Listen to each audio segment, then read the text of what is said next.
AAA video games struggle to keep up with the skyrocketing costs of realistic graphics. So all of these AAA developers are ballooning their development costs with more realism, which leads to everyone saying all these games look the same because they do. And everyone gets bored with it. And then meanwhile, you got games like Pal World making all the money. Doesn't look realistic at all. Meanwhile, gamers' preferences are evolving towards titles with robust social features. Yeah, I'm starting to wonder, like, maybe that's why a lot of the newer gacha games actually allow you to send messages to people. That's not something that used to happen. Like, you have your little status message you can set in your profile, but otherwise there was like no, or you could like send invites to players if there's like some group event going on. But otherwise, there was not really very many ways to communicate with the rest of your team in game. Yet nowadays, you got like fucking Girls Frontline 2 has a built-in messenger. You could just send whatever the fuck you want to whoever you want in there. Man, I guess they're like, well, maybe we could keep people in our game so they don't have to get a Discord. I don't know. Gaming studios face increasingly difficult decisions as they grapple with the escalating cost of creating cutting-edge visuals and the diminishing returns these visuals often provide. So while the West and Japan are racing to the bottom with more realism, China shows up and does the same shit Japan used to do and is starting to dominate the anime game market. How fucking sad is that? Japan is being butt-fucked by China in the anime game market. And they have only themselves to blame. Yeah, the challenge lies in striking a balance between visual spectacle, engaging gameplay, and sustainable development practices. Or you could just do what I've been saying for years now. Stylized graphics trump realism any day of the week, any fucking time. If you're debating on whether to do a stylized game or a realistic game, always go the stylized route. Like, unless you're trying to make something like a hyper-realistic military simulator or something, there's like no fucking reason to choose more realism over stylized graphics.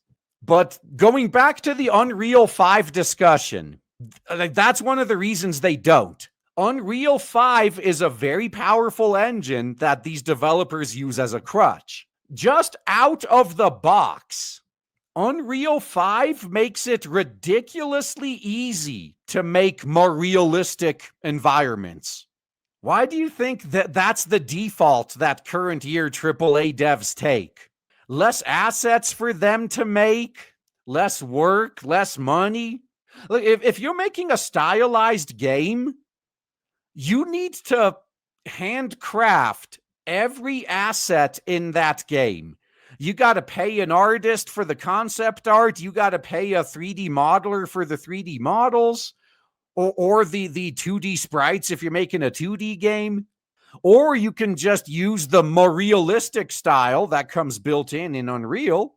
Now, yes, those of you who know Unreal are like, but RGE, don't you know that if you just modify a couple of settings and apply a few shaders and do this and that, you can also have it generate stylized content too? Yes, I do. But it's not impossible, but it takes a lot of work to make Unreal match other existing assets. So you're still gonna have to do the work yourself.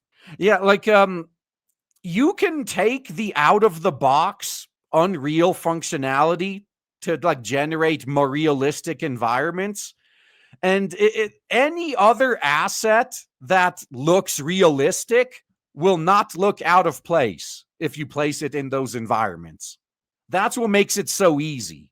If you go the stylized route, it's a lot harder. Or I guess maybe you'd have to do the Unreal, auto environments first, and then you make your assets to match that. I guess you could do that, but it's more work.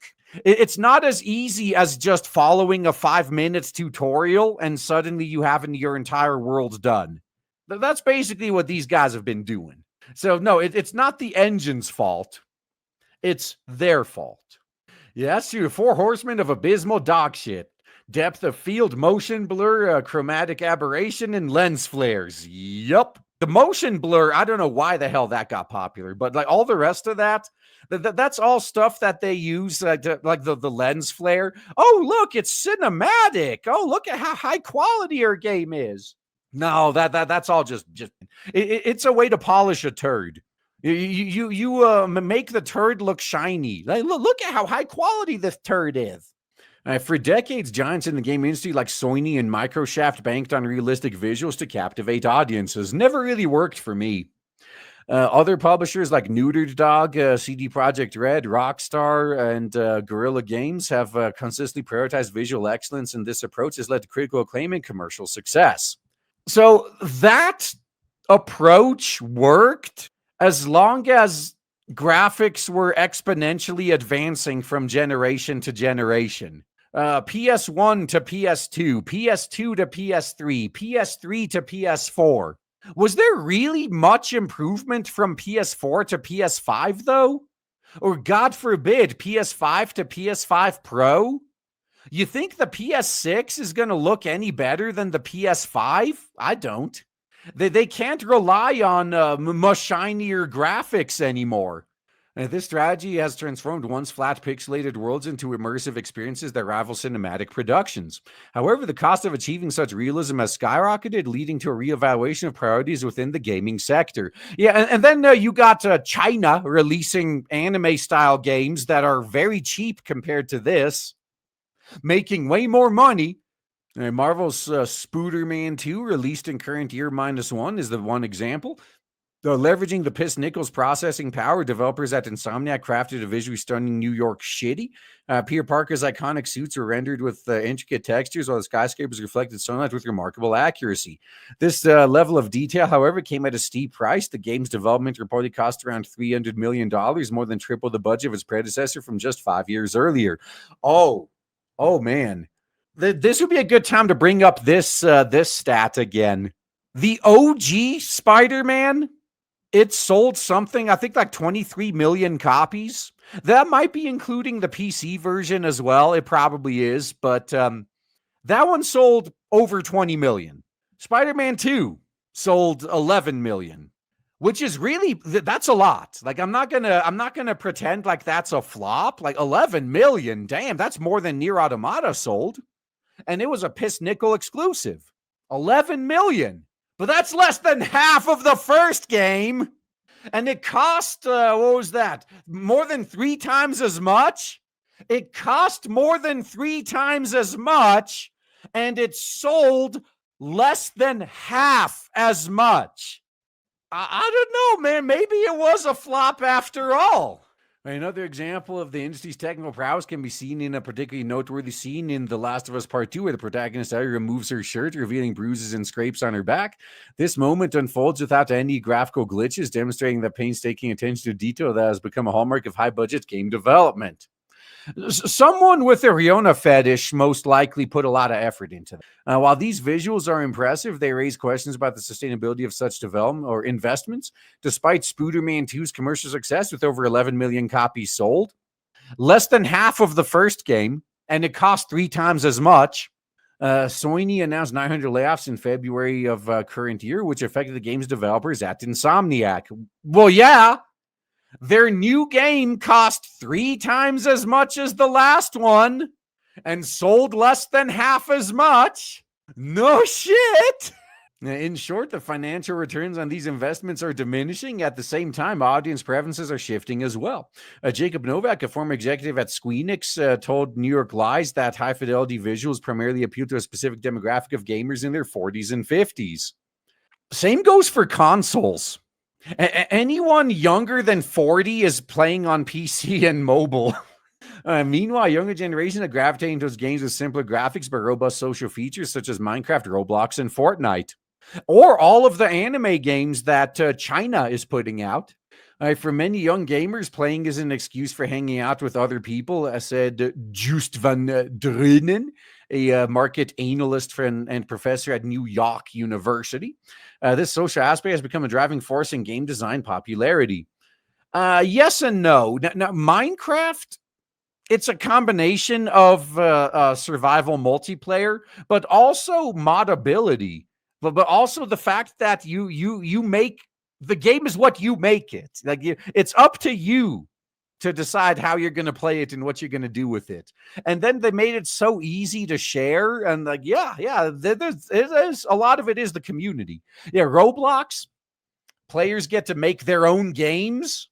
Fortnite used to be Save the World, then Battle Royale. Now they're trying to turn it into a metaverse.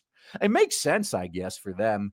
Yeah, and like I said at the beginning, maybe this social aspect might be the reason why gacha games that previously, again, only let you ping people to join an event with you. And now they like I said, Girls Frontline 2 has built-in chat in their game. You could chat to anyone on your friends list. And it's not limited that you can only send stickers or like Nintendo style pre-spelled out messages. No, it's flat out. It's a fully featured chat room. As development costs soar and player preferences evolve, some studios are exploring alternative approaches. The Live service model, which prioritizes regular content updates over graphical fidelity, has gained traction. Games like Genshin Impact have found tremendous success, generating billions in revenue primarily through mobile platforms. What is one thing Genshin Impact has, though, that most of these Western games don't? That's right, attractive characters. They might be toned down and censored compared to a lot of their fellow Asian competition, but Genshin has way more to offer than your average Western game. That's for damn sure. However, this model has risks. High-profile failures such as Suicide Squad Kill the Justice League and Sony's short-lived Concord demonstrate the challenges of entering the competitive live service market. What did I just say? What does Genshin Impact have that Suicide Squad and Concord didn't? Attractive characters. If you make a live service game and you intend to sell the game one character at a time, one cosmetic for these characters at a time, the characters need to look appealing. NetEase nailed that with Marvel Rivals.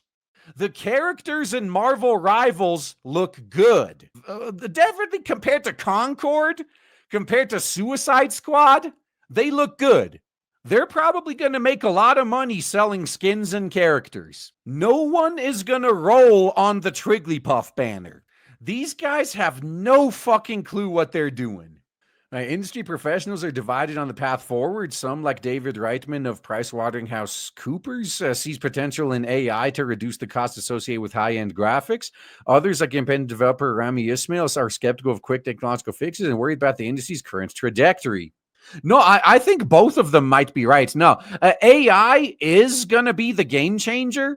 But it's not so much that, these big budget studios are going to be using AI to cut down the costs of AAA games. No, the real game changer, where AI comes in, is AI is going to be what levels the playing field.